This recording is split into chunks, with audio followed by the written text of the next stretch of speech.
I have what's called a severe hearing loss. I am legally blind.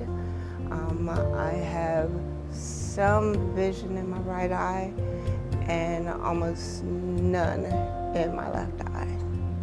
I'm a customer service rep with Humana Group Medicare. I speak to our members. I go over what their benefits are. I explain to them about their claims. Sometimes they call in and they're not really sure what type of plan they have or what it covers. I go over that with them. A lot of times then I'm put in a position where I'm making them feel comfortable, because we deal with a lot of older members and insurance is confusing to them, and sometimes they just need to know, am I okay? Do I have coverage? If I get sick or I go to the hospital, are you going to help me? Are you going to be there? And so my job is not just giving them the benefits and going over things with them. It's being sort of like a lifeline with them. If every single person I had on my team was anything like Barbara, even a half, it would make my job a lot easier. Barbara's work ethic is amazing. There's hardly any time I really have to ask her to do anything. Normally when I go to talk to her about something, she already kind of can take the words out of my mouth and say, I understand why you're going to talk to me. I'll get it taken care of on my end.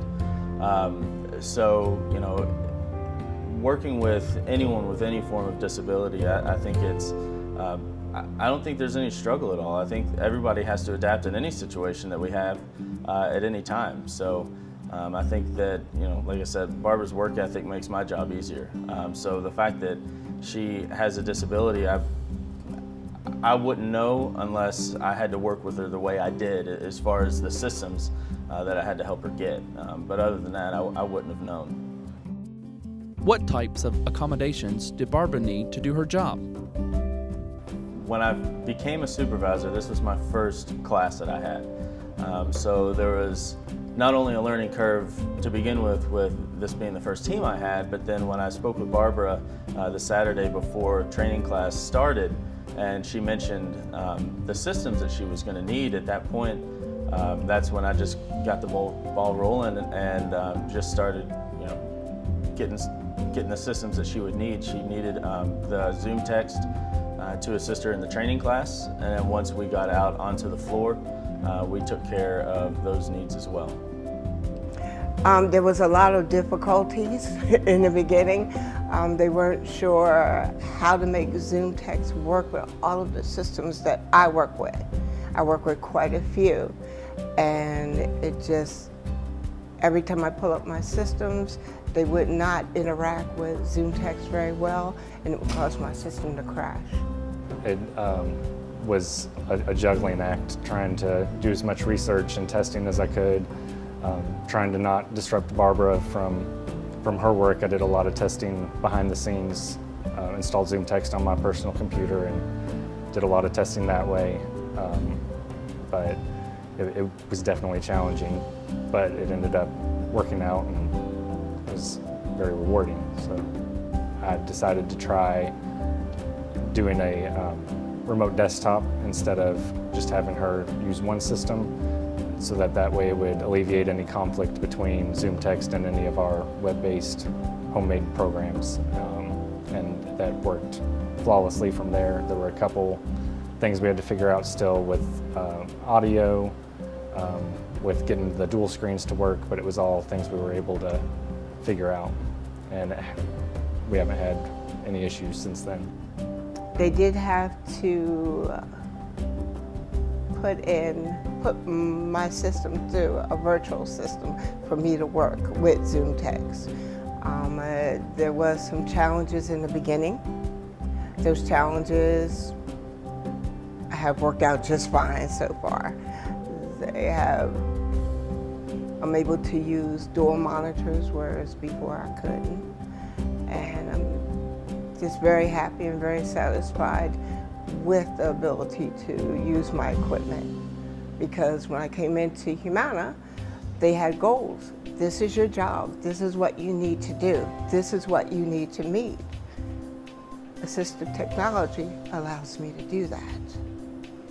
But that's why I'm here. I'm here to help her get where she needs to be and where she wants to be, and that's what we're trying to work with now. I know she has the desire to work from home, and I don't see any reason why that couldn't happen.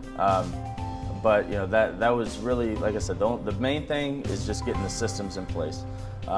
She had the drive, she had the knowledge, she did amazing in our training classes, she scored great.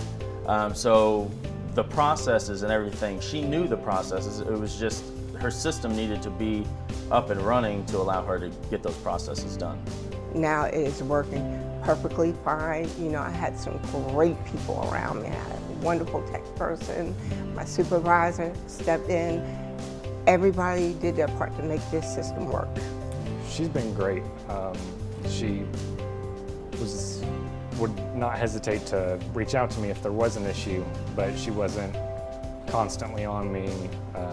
She'd send me an email, let me know what was going on, and give me time to research and get back to her, which was extremely helpful. But she's been a trooper. She tried to make it work with what she had, didn't complain any more than to let me know that there were issues, and gave me honest feedback. So, if anything, for me, it's been a huge learning experience. Not only for how to work with other areas, I've learned a lot working with Braden, also with the Office of the Blind. I've learned a lot in what I've had to do, and at the end of the day, if I have another training class in a couple months and there's someone in a similar situation, then I would know a lot better how to take the next steps. In a sense, I guess you could say we were all kind of guinea pigs and trying to figure out what we needed to do for the future. But I think, like I said, I think it's all been worth it. Why should you consider hiring a person with a disability? I would just say, there's no reason not to go for it. I would say that, someone having a disability shouldn't ever be a reason for someone to take a step back and wondering if they should ever hire anybody. Because like I said, with Barbara's work ethic and how she is on a day-to-day basis and how I've gotten to know her over time, the fact that there's a disability it should always be an afterthought to anything. So I think everybody should understand that everybody deserves a chance no matter who they are. So I don't think anything should ever be a hindrance when it comes to any kind of disability. For more information, contact Kentucky Career Center, Helga Gilbert, 502-234-4517. This project is funded by Project CASE.